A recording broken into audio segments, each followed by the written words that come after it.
Welcome back to the DJ Sessions, where we feature the best DJs, producers, and electronic music industry professionals from around the world. I'm your host, Darren, and right now I'm sitting in the virtual studios in Seattle, Washington, and coming in from all the way halfway around the world, I have Martin Eyerer. Martin, where are you coming in from today? Actually, I'm sitting in Berlin, and my studio I run within the studio complex I found at Riverside Studios. And I can show you, I don't know if you can see, there's a water view. That's why it's called Riverside Studios. And you see the room. There is the AMEC mixer that was sold by Pink Floyd and all my gear and stuff. So there's no better environment I could sit right now. And that is one of, if I read this correctly, is it one of 20 rooms at Riverside? How many? It's 27 rooms. 20. Meanwhile, we're growing. We're growing. I got to update that bio. You had 27 different rooms and a long roster of artists that you work with there at Riverside. What was the original concept of creating Riverside Studios? Actually, I moved to Berlin 2012 after coming for more than 20 years, like so many times here. And I come from south of Germany, born in Munich, raised in Stuttgart, where I ran my studio, and I traveled around the globe from Stuttgart. But then there was this one day when all the guys were coming to my studio, like Koletsky and all these guys. And I was sitting with my buddy Chopstick, where we released a lot of records together, and he was producing Fritz Kalkbrenner those days. And when we had this talk, what's going on in Berlin, I realized I had to go to Berlin. Like, there is actually no other way, because it's the city, actually, not just for electronic music, where all the people would come if they're going to get inspired and, you know, have a little bit of a hedonistic lifestyle or go to the business. So I went home to my wife and said, you know what, we got to move to Berlin. And she said, all right, let's do it. So we went there like pretty fast. And then I was thinking it's not so hard in that big city to find a space where I could open my studio. So I had a intermediate usage, which is like for like 6 months. And then I gave myself the time for these 6 months to find something. And I was driving around the whole city, like really day and night between the touring and all my mastering and what I do in productions. And right before it was really 6 months were gone, I found the spot. Some guys called me. It was Roland, who was run a label, Get Physical Records. Said, hey, you know what, Martin, there's the space. It's in the basement. And I said, no, I'm not looking for basement. I want to have daylight. And he said, you should check it out, definitely. So, okay, why not? I'm going here. So I went into this place, which was a basement, but a basement with water view, with river view. So I was totally blasted by this view, like for real. I just showed it to you. I was like, this is where my place has to be. And I met two other friends on the other day and the next day. The one is the Tesla from Panpot, who is an old friend of mine. We went out for dinner and he said, what, you up? And I said, I will build some studios. Okay, can I be in? You're in. There we go. And on the way back, true story, my friend from Beirut called me, Jade. They run with his partners at Arm Club in Beirut, the Basement and Factory Beirut. Like, they have like the biggest clubs in the Middle East. He said, hey man, what you doing? So I'm building a studio with Tassilo. Can I be in? I always wanted to do business with you. Okay, fly here. So we started to build 3 studios for ourselves. We ran completely out of money after 1 month because we thought it's going to be easy, but it wasn't at all. There was so many restrictions we had to fulfill for licensing, like crazy. And we started to sell some of our stuff just to get this done. And we had actually a pretty tough time, but there was so many people started to call us because we have a huge network. We know everyone, and the people started to call us. Hey, are you building studios? We heard that. Is there a place for one more? Stuff like that. And we were like, man, let's rent even more space. Ridiculous idea. Don't do that. And we started to build actually in the first batch 10 studios, not thinking of a business, just of it could be cool to have good friends around us who run studios, and we have a nice community. And that's actually how we started. And it got really ridiculous. Like one day, management of Tom York Radiohead called me. Hey, we heard you're building studios. Do you have one more? Because Tom York wants to move to Berlin, stuff like that. Maybe there's something available. It was really totally insane. But on the other hand, it was getting somewhere. We managed to build those studios, and we gave good people a studio. And that's how we started the whole thing, not thinking of business. That came later. And having so many studios, I mean, I can relate. When I started live streaming, I started out of the living room of my house. I moved it to my bedroom and called it the new studios. About a month later, a month or two later, I had Dave Dresden come by and play my bedroom. And I realized I need to move this out of my living. I need to move this out of my house. And I got a studio space in kind of a collective area in Seattle. And after that, started building out and building more studios. I know I can totally relate of what it's like building a studio and running out of money. And especially when you need that certain part or that computer or something to make it happen, or even just the limitations of not being able to get in good enough internet, or because we do a live stream, so piping in internet was not an easy task to the building. That was, I think it's a historic landmark, so it was built in almost the 1800s, and I had to specifically get internet brought in, which then everyone in the building got internet once I brought internet into the building, but it was the cost of thousands of dollars to do that. So it's grown now, you said, to 27 studios. Is this open to the public, or is it by membership only, or kind of hand selected who gets to come in? Or do people get to rent out their studio time as sort of like, oh, I got a studio, go over here to Riverside and you can use my space? How does that work? It's a very good question. And since from the beginning, we were really not looking for a big business case, because we had focused on our own careers. Mm-hmm. And when we realized, oh shit, we have more than 10 studios, it's a company, who will run that? So I said, maybe I'll do it. We were clear, we don't want a daily rent out business, because that's totally different business. We want a community of people we trust. Everyone trusts each other. There's eye level, stuff like that. And very important, everyone needs to be like really cool with each other's, respectful, diverse community. And that's why the model we run now is these guys run their studio as like, it's a not unlimited contract, let's say. Like you can, like, of course, cancel with 6 months due times, but it means it's really their space. And we have 2 rooms. One is mine, the other one is Tassilo's, which is out for daily rental, where like a lot of artists come by, like, I don't know, when there was a James Blake concert or whatever, or Massive Attack, like these guys, they rent the studio. But that's like a different case. But generally, we have the community. And one of the rules is that you cannot bring in people, not friends of friends, because we want to save the community. It's a safe space. Of course, you work with your clients and with your friends. That's not the point. But you cannot throw after parties and stuff like that. And it's really important, because if you create an environment where people have trusted relations, this is the only reason why a real community, where people come for the others, trust. No one will sell me something.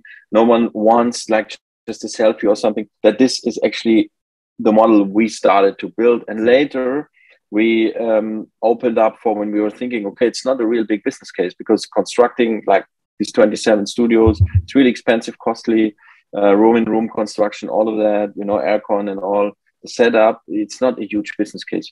But we started to have an event space where we started to host events with Spotify or Universal Music, all these guys, songwriting sessions.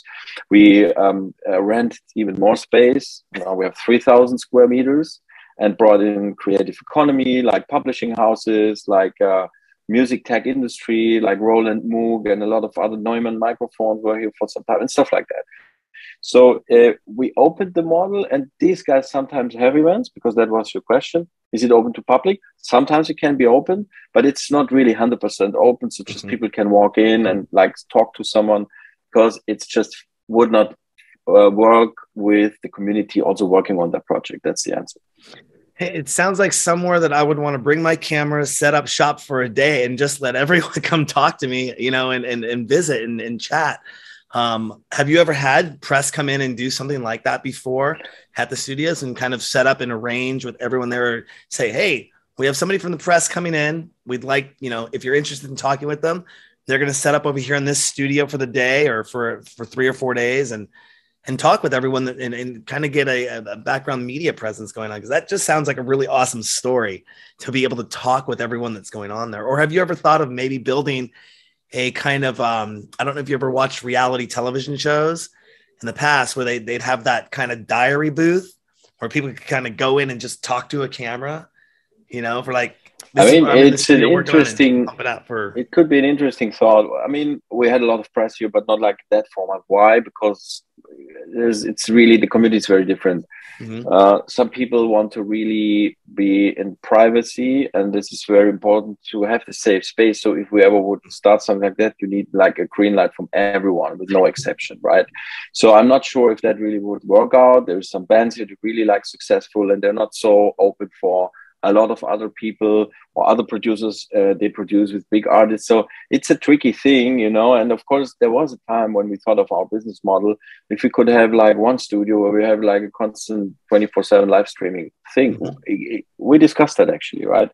And we could ask people if we want to do a format with you. I could always throw that in and then see how they react, because at the end, it's, yeah, there's 60 people. We have 60 residents, because most of the studios are shared by some guys, some of them are not.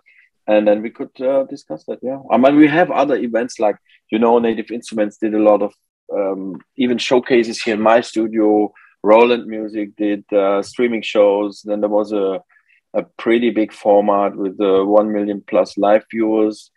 That was in the pandemic. We did streaming here from my studio, put the DJ setup in. So there was actually some stuff was done already. Yeah, I mean, it's always like, you know, I look at it and say, what would it be like to be a fly on the wall at Riverside Studios, and what would you be able to see that's about to hit the world, about to come out? Could be interesting. But you know what? You know, it's the old saying, what happens here stays here. So this is the thing sometimes, you know, like sneak peek. Absolutely, absolutely. Now, that's one of your projects that you founded, that you're involved with. I was looking, and you're also the CEO of Factory Berlin. Okay, for our DJ Sessions viewers that don't know anything about Factory Berlin, tell us what that is all about. Yeah, I mean, you know, to be honest, I didn't know that either 5 years ago, and because mostly it happens, we move in our circles, and then you don't have really a lot of insights in other industries. And Factory moves in tech industry while we are in creative economy. Of course, I knew the name; they're really famous.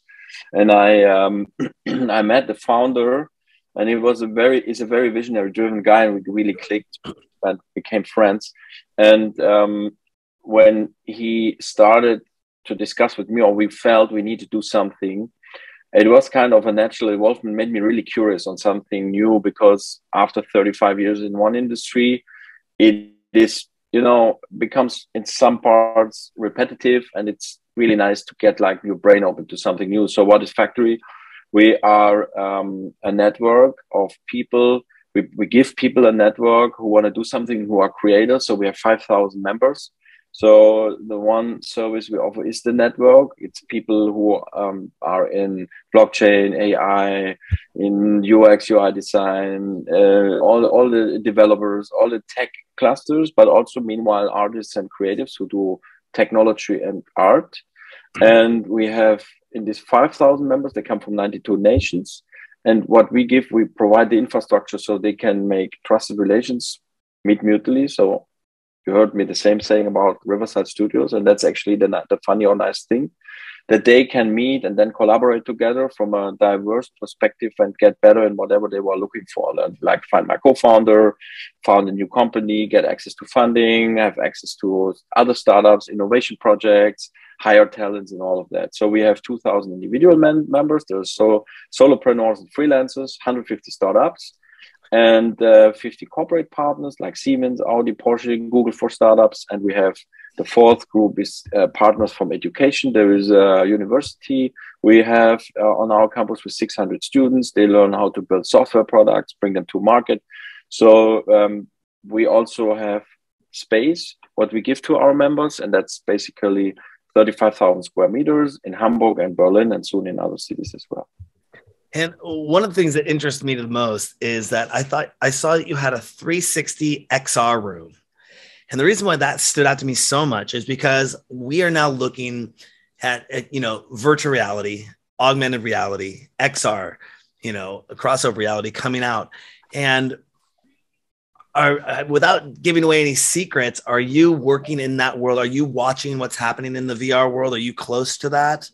and seeing what's going to take place in the world of music with VR, AR, and XR?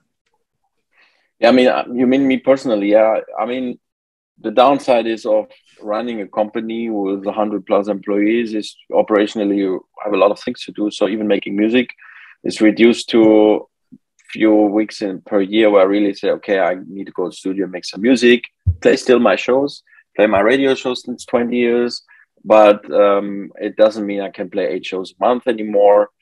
And same as for on the campus, there's so much happening that yes, I have some insights because I'm really interested, but I also cannot spend like all the time in this kind of different angles. And there's so much to find out. And when I joined Factory, I asked, where are the artists? I mean, not the creatives, everyone is creative. Where are the artists? The people who get up every day to try to come up with something that is outside of certain boundaries, outside of learned framings, because this is innovation. So we need to have them on campus, bring them together with tech people, and that is actually innovation.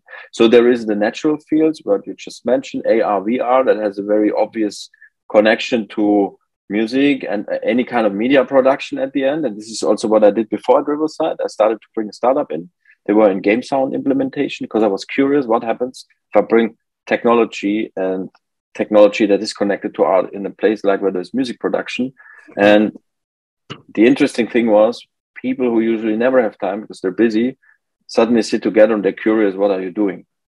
And they start to think, what can we do together? And the fields that you mentioned are the obvious fields, and there is a lot growing, even if you think of NFT and all this kind of stuff. But I say it's even more because people who develop tech projects, software developers, they are super creative people as well. It's like building something. It's similar to creating music, actually. Mm-hmm. And if you look at their profiles more and more, it is people, they do music also inside. They are DJs, but then they build also software platforms. Mm-hmm. So there's a lot to explore at Factory. And this is why I was really driven to go there. When I met all these people, I was like, wow, what a crazy new world for me, at least, because there's a lot of people that do new stuff. And it's such a broad field that is in tech, and you always can find new angles where there's a mix of technology and creativity. This is something really I love that, actually. And you mentioned kind of one of those buzzword keywords that's happening out there in the industry right now, NFTs and the future of NFTs. And I was speaking with somebody recently, and I believe they've started the first NFT record label. I don't know if you've heard about that, or what is your take on the NFT industry and how that will change, if it will, or will it change the music industry? You know, one of my oldest artist friends and friends in general, his name is Namito.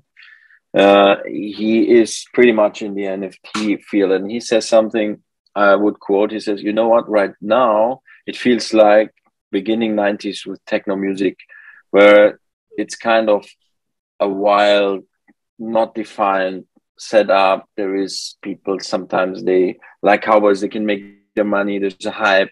But at the end, it's about now everything gets sorted slowly, and not everything is like as we see it now, but there is this really great, like a gray field where things are happening now. And for me, is one thing sure, that NFTs generally or blockchain is a technology that 100% is a game changer.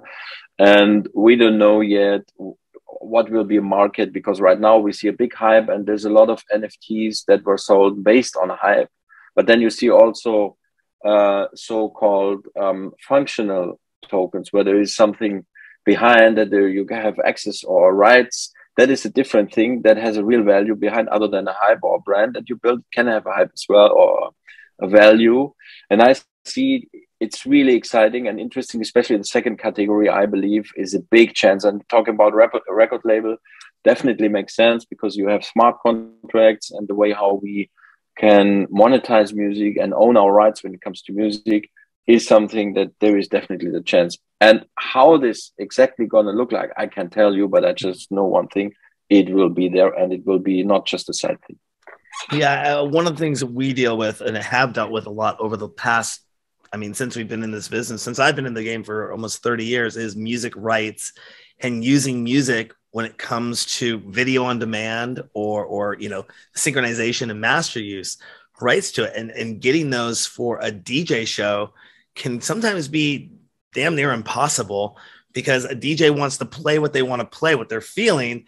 And you have to kind of get the rights to the music before they can play it to make sure it's okay to use it. Because you don't want to film something and then somebody comes back later and says, no, you can't use that. But if you can give control back to the artist where they don't have to necessarily, not that it's a bad thing, I have nothing against the industry, but you once you sell it to a publishing house, it goes to a label, they have the rights on what happens to it. And I was talking with Cut Chemist last year, and he's like, people hit me up all the time asking me if they can use my music. I say, I don't have the rights to. I can't say. Warner Brothers has it. Go talk to them, and your chances of getting it is probably not going to happen. I believe it was Warner Brothers, one of the big three. But being able to give the independent artist a way to monetize something forever and ever and ever and ever, and earn something off rather than just a CD sale or a track sale, I think is a very unusual concept. That I think it's going to go bigger.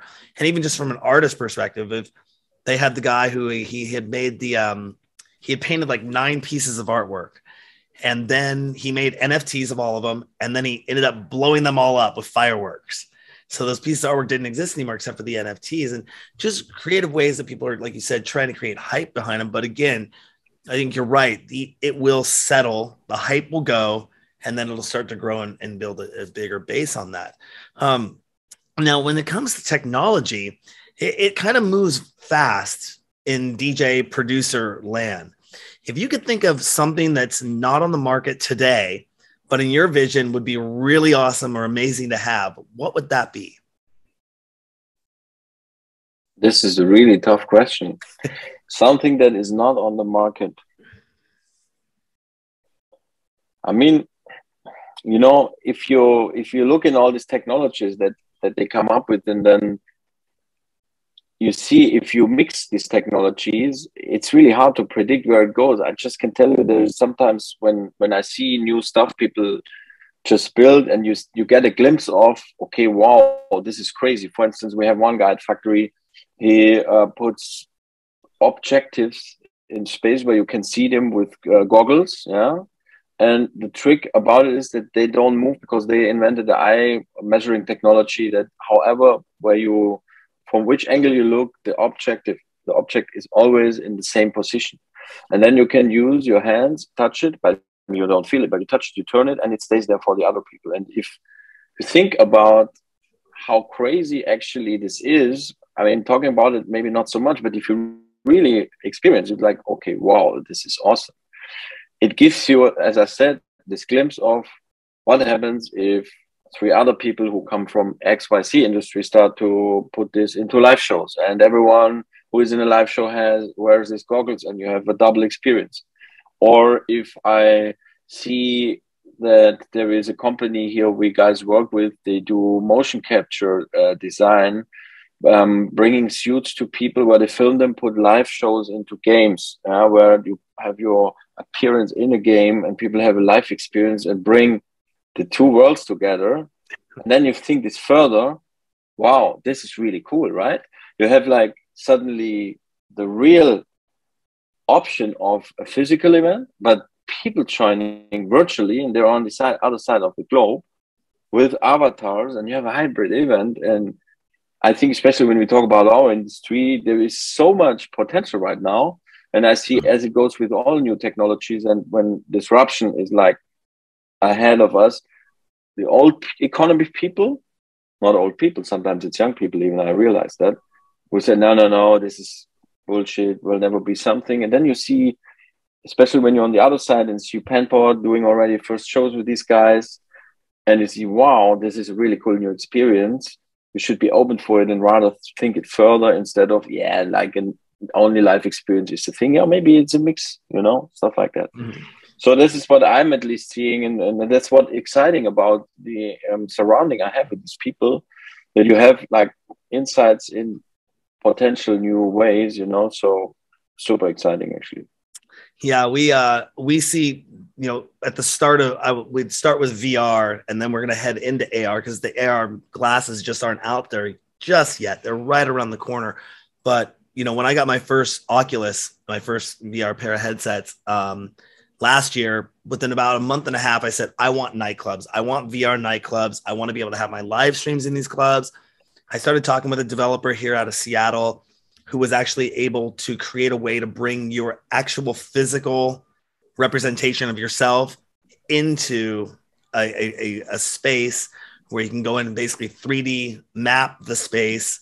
So you're actually in the venue in virtual reality with watching this show with a live performer, not an avatar on the stage. And it was just, that was like version 3 of where we want to be at. So we're already thinking 5, 10, even 15 years out of where we want to be as a brand with that new technology coming into place. And it's, you're right. There's going to be people say, I don't like it. I don't want it. I mean, there's still people right now that I talk to and they don't want to live stream from a nightclub. And it's like, you created this brand, you know, online in the last 2 years. Why wouldn't you want to take a camera, put it in the cup or capture that and make a radio show and keep your brand going? And well, I couldn't do this and I couldn't do that. And you start hearing the excuses. I'm like, okay, you're not thinking future forward here.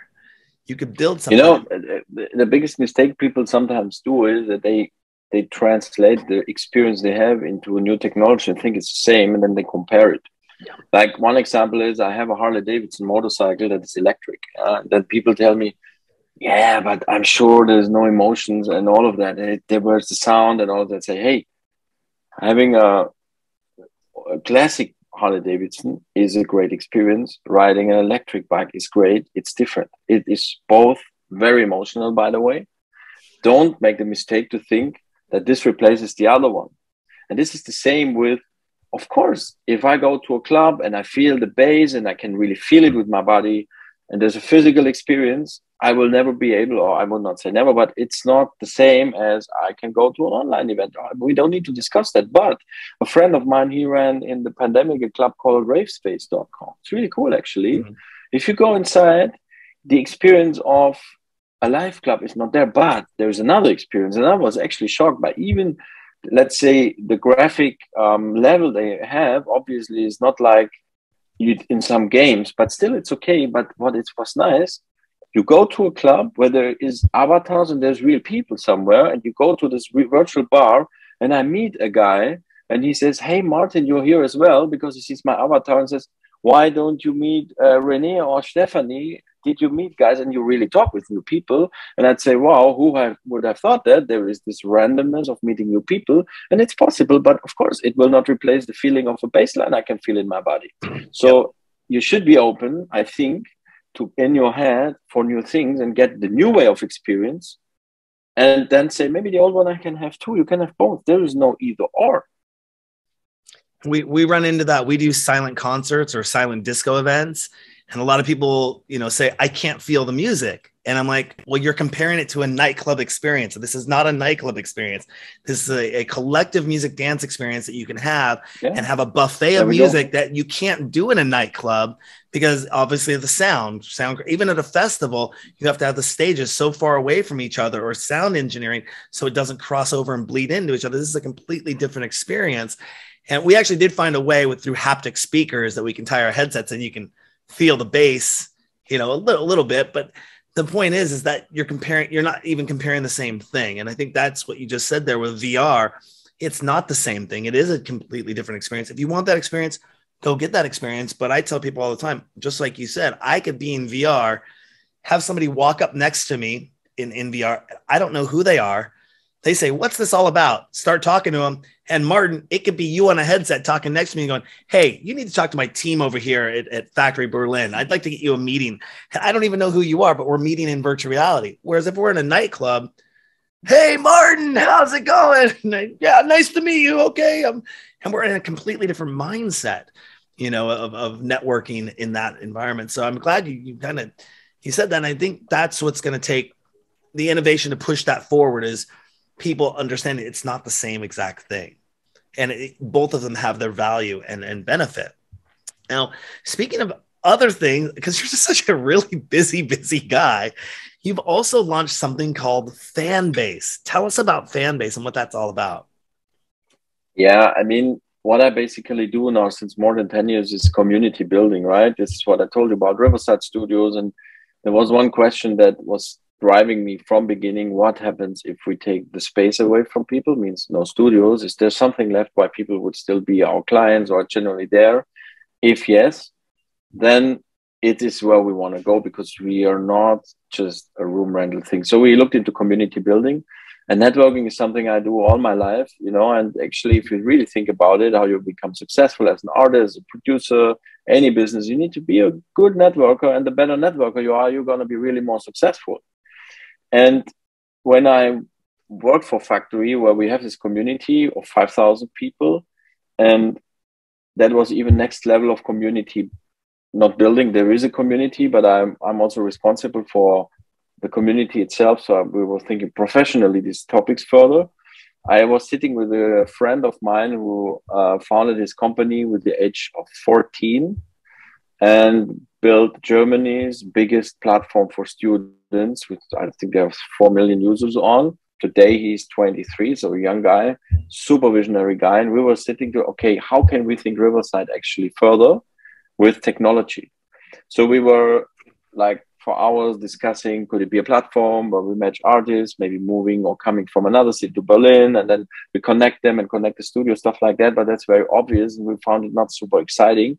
And then I came actually across the point of networking, said, hey, you know what, there's a big problem. If we as artists have a community of fans, we don't know of these followers, who of these people are really our fans, who are really there, who are interested even to give something and not just to take, or we're not just expecting content. Because actually, when we think of the business model of social media, it is, I want to reach out to my fans, I need to pay them. Even though I brought them from back in the days, an old platform called MySpace. Most people maybe don't know that anymore, but that was the thing before Facebook opened. And I brought my 100,000 followers from MySpace to Facebook. So Facebook said, thanks for the 100,000 new clients.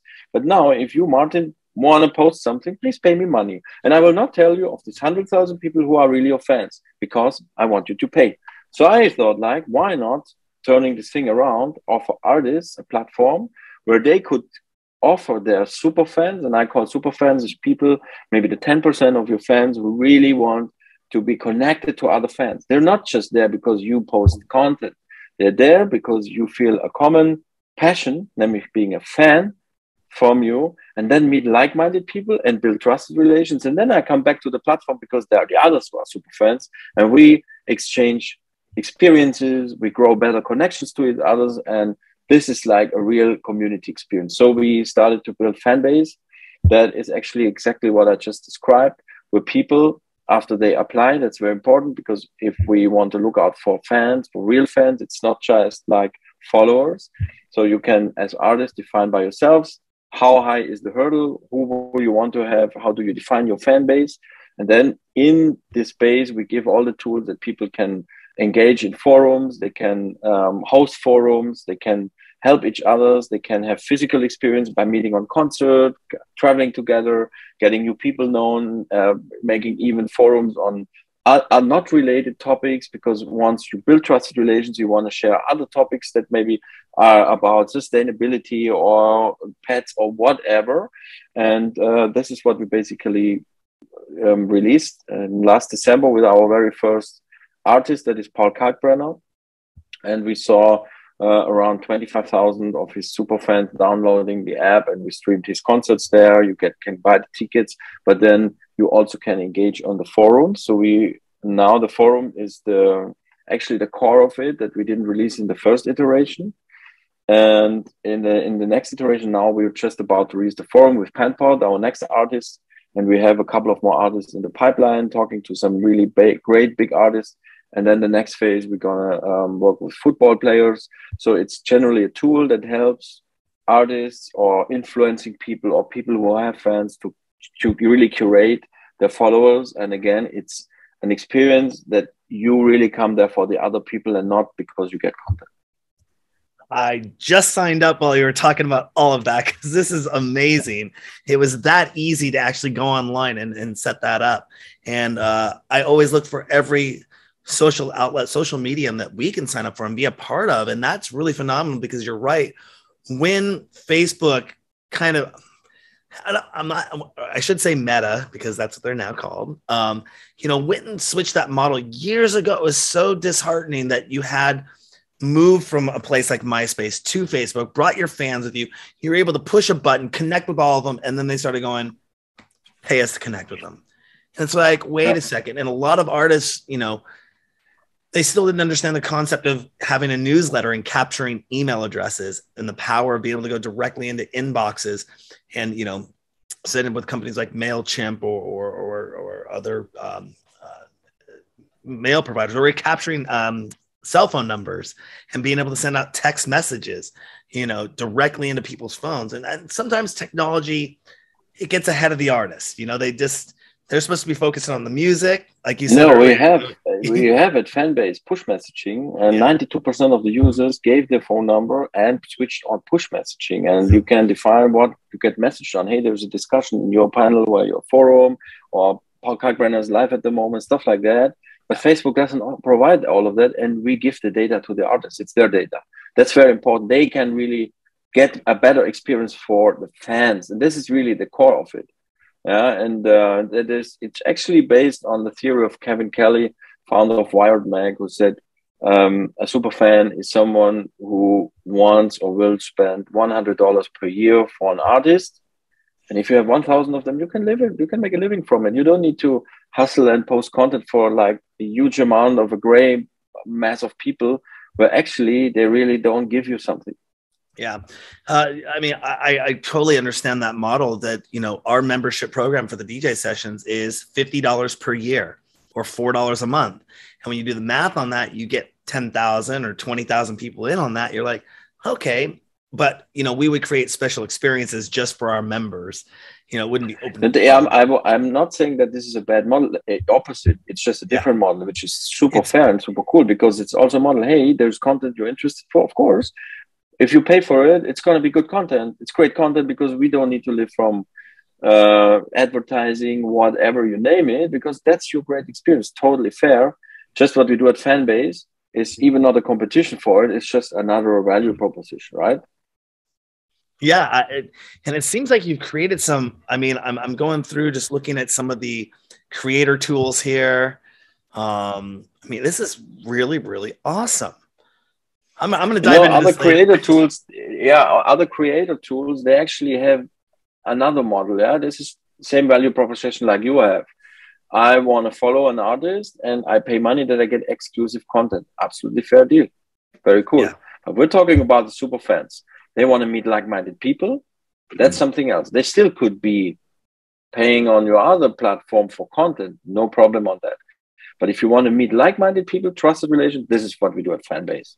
There's Fanbase with S, by the way. That's not us. It's Fanbase with a Z. And at the end, sorry for that. I had to say that before. I wish I would have known that. Okay. Because what we do is we give artists their own app. That is like, we are a white label. We are a software as a service model. So there's the PK base, which is Paul Kalkbrenner's app. But that's us. Yeah. And this is actually what we do. And if you would download Paul Kalkbrenner's app right now, you will not find the forum yet, because as I said, it's going to be released next month. That's like the big next step for us. Right now, you will have like the functionality like streaming, ticketing, merch up, and you get really exclusive content there, but that's not the core. The core is when the forum starts. Well, I'm going to the right one then. fanbaze.de. Exactly. There we go. And there's an explanation on the website, but in fact, if I would promote my Fanbase app, you go to the Martin Eyerer base, you know, and this is in the App Store, Android and iOS, and you can download it. And then it's the base of Paul Kalkbrenner. Yeah, it's not our base. We give the tools so he can operate his Fanbase. Well, you know, we've been talking, I mean, the majority of our time about 3 companies that you run. You know, we got Riverside, we have Factory Berlin, we have Fanbase that's starting up. We haven't spoke one bit about you DJing and what you do. And I wanted to start out, I want to transition in a little bit of that, because you do a weekly radio show. Let's start with that. What's the weekly radio show you've been doing? I think you're on episode, is it 377 now?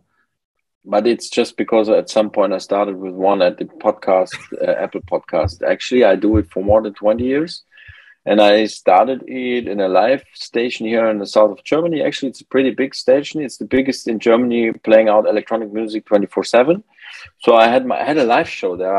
It was crazy. I drove there for years, every Sunday.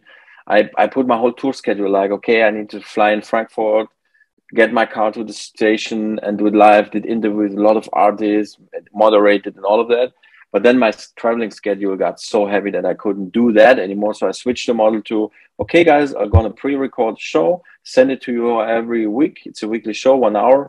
And even in the next iteration, I had to stop the moderation because it was just too much for me. As you just said, I do so many things, but I present a 1 hour mix show of myself playing a 1 hour set, never play any track twice, mostly unreleased stuff, really upfront, really new. And I do it every week. And then it's going to be sent out to around 25 stations worldwide. And the audience is around 600, 700,000 listeners every week, on like accumulated on all the channels. So it's on podcasts. There's some terrestrial stations and global Ibiza radio FM and stuff like that. So, and I'm, even though when I do all the business, I really stick to the show because it first keeps me always on track with music that is out. That's very important. So I play not so many gigs anymore, like 3 a month, maybe, let's say, because I can't handle way more. Could be 4 sometimes. And doing the weekly radio show keeps me always on track. New releases keeps me in, and it's great. So I can play anytime. It's really important. And, you know, you didn't start out, I mean, you started out DJ producing and then got into the country world. How, you mentioned 3 times a month you get to play. How do you balance that DJ career with the other obligations in your life? I mean, when it's, do you have a calendar? Do you have a personal assistant? Do you have, you know, a booking system that just like a good PR, good booking manager? How do you do that? I mean, it's a few questions or a few answers on that. First, yeah, my calendar is actually, if I would show you my calendar, it looks like crazy. Like some people, when I want to meet them or they want to meet me and I tell them, hey, I have in 3 weeks, maybe 25 minutes, they don't believe it. And I give them a screenshot of my calendar. They're like, oh my God, whoa. It's true, actually, right?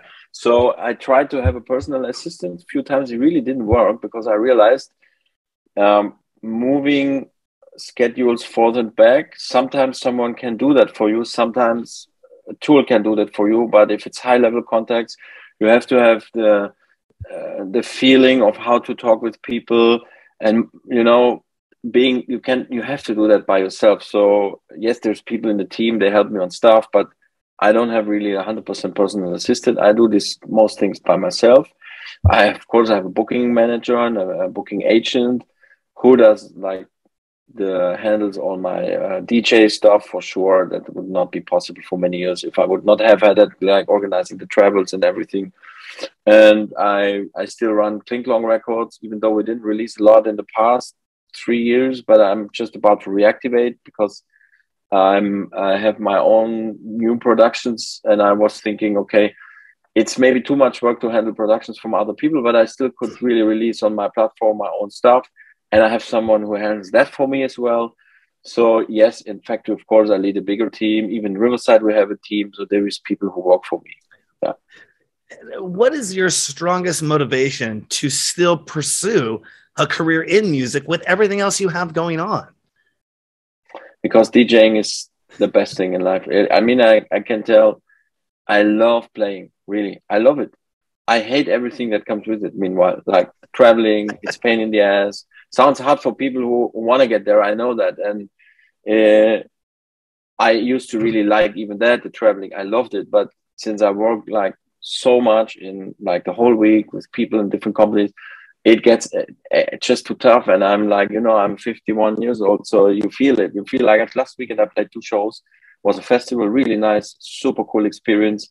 Played in a club before, super cool experience, but very tough traveling. 6-hour train rides, a flight, sitting around. I'm super tired the next day, you know? And that's why, you know, this part I really don't like. But when the moment you hear, even actually when the music kicks in, I hear music, it makes me, wow, I'm there. You know, it's really crazy. It's like a drug. And if I play music, first record on, forget everything, love it. That's why, yeah, really, I can't imagine stopping that for real, not. But perfect is 2 great shows per month, super cool. And even playing in Berlin is the best because I can take a cab and play in one of the best cities in the world for clubs. There's a club called Sisyphos. I play here like frequently since 10 years. I think it's maybe the best club in Berlin. Actually, really, it is. So there's nothing better than going there, playing a 4 hours set in the main hall, the Hammerhalle, go by taxi home. Love that. And what do you do? What do you prefer to do when you take a break from music and work? How do you stay in shape? I run a lot, 4 times a week. Do some little workout. It's really important also for my brain. But I also have family. I have 3 kids. My boys are now grown, like adults nearly. But my daughter, she's 11, and of course I have my wife. So it's also an important factor. Has been always been that, you know, when you're at home, you are not this guy who is in charge of the people or in front of 2,000 or 10,000 people. You're just a normal guy, and you have to deal with what you have to deal with. You have your family, and I think it has been always very important also to have this side. And I love to have a family. In the same moment, sometimes I love to be that guy in what I do. So this is actually what is compensating. But really, the running in the morning, actually 4 times a week, is very important. It's very important for me. I do 1 hour at least. So it gives a lot of, you know, like thinking. I listen to podcasts, mostly not music, actually. Like I love football podcasts or news podcasts or history or stuff. And you get like thinking. So this is really important for me, actually. If you could take one non-famous person and put them in the spotlight who means a lot to you, other than your direct family or friends, who would that be? Who would that be and why? This is, you know, why it's the same question. What was your best gig? And I have some close friends around me, not too many, but it's not one person. It is a few. And it would be not fair to pick out one of these people, but I can tell you, I love my network, and they're really important for me because I believe really in team play, and people that sometimes tell you also, hey man, you're really wrong, or this was not cool, or hey, that was great, and give feedback and stuff like that. So there is maybe 4 or 5 people that are really super important for me other than that. And I don't want to name now one of these. And they're also not famous, so it doesn't help if I call them now here. But definitely it's very important to have people who are friends and you can trust them. I can relate to that. It's hard when people ask me what's my favorite show that I've ever produced. Almost 2,400 episodes and 13 years of doing this. And it's like every show has been my favorite show. Everyone that I've worked with has been amazing. And, you know, if I had to take, you know, one of our DJs that's one of our residents and put them in the spotlight, that'd be really hard to do because the goal is to put everyone that we work on the show in the spotlight and really make them shine. So I can relate to that. But I look at it as my team. You know, the team of the DJ sessions is really everyone there is who I'd want to put in the spotlight. So I understand that. I totally get that. Is there something you'd like to say to new and up and coming producers, DJs to watch out for when it comes to making their career successful? I think the most important thing is to stay on, you know, like don't give up. This is the most important thing. No matter what you do, this I can really tell. And it's the hardest part, you know, because we fail and we have to fail. And you might know you need 10,000 hours, 10,000 hours to be in something a pro. 10,000 hours is a lot of time. So invest them and don't give up. This is the most important. You can give a lot of like tips, like think in networks, don't abuse networks, build your networks, care them, give, don't take just, there's a lot of things you can have. But the most important thing is, and if you really look into successful people, they didn't give up. And I experienced it in my career as well a few times where even me, I actually always have believed I can make it. But a few times I was like, wow, maybe it's not happening. But you stand up, you go further, take the next one. 20 people tell you you're shit, you can, it doesn't. No, if you believe in it, it's really like that. And this is the people who are successful at the end. You go further, you stand up. And that means first you need to try out a lot of things to find out where your passion is. This is the second most important thing, because it's not important you have, I don't know, 10 testimonials or sheet of papers where you have marks and this and that. More important is what do you want to do with your life? And that means find out where your passion lies, but then go for it. Mm-hmm. And a couple last questions here. will you be going to ADE this year? I don't think so, but the good thing is now there's a lot of online events, and that's a new world, which I like. Because now I have to choose very carefully where do I go and where do I travel, because there's so many different stuff I do, and there's a few formats I definitely will try. It's the same for Sonar. It's happening now. Mm-hmm. I'll be in Albania for a really cool business trip as well, so I cannot join this, but there's online formats. Actually, we have also cooperations with them. So unfortunately this year not ADE, but if I miss, that's actually then after pandemic 3 years, next year I might go with it. Mm-hmm. I've never been to ADE.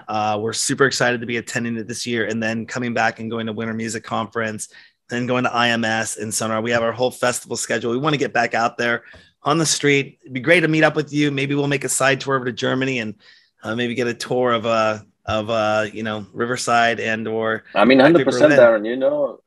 Sorry to interrupt you. You are super invited and welcome to come here. Thank you. I don't know if you can do the 24/7 Big Brother show here. I'm not sure, but we can set up something nice, introduce some people who are interested, and there will be some, and you can have maybe a nice special edition. Definitely up for that.